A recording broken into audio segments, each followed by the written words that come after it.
So another question that I had is that a lot of autistic individuals struggle with emotion regulation and they tend to have meltdowns. So how exactly does the brain work in terms of this? So as we spoke about frontal lobe is the one which is at stake here, and frontal lobe is very much involved in emotional regulation. And there are parts of the brain in the temporal lobe, which is the lobe which is behind the frontal lobe, called amygdala.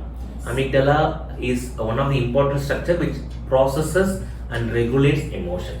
For example, human beings have all ranges of emotion: anger, they have like rage, they have happiness, joy. So here the problem is there is a dysfunction or dysregulation in controlling the emotions. So for example, a child who goes to a birthday party and gets an exposure to a lot of loud noise, bright lights, or too much of crowded environment, or a lot of changing temperature, like a sensory inputs. Normally we should be able to adjust that, and we tend to get adjusted to the environment. Children with autism can get triggered and they go into meltdowns. So meltdown is not equivalent to tantrum.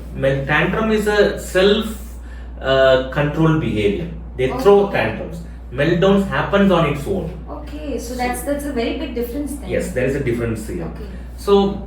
So that is the reason therapists try to regulate the sensory inputs, and therapists try to modify the response to the sensory inputs in order to reduce this emotional dysregulation and meltdowns which the children have. I think it's always good to discuss with your therapist what are the situations in which meltdowns happen and what are the common triggers, so that they can, what can I say, customize your therapy plans.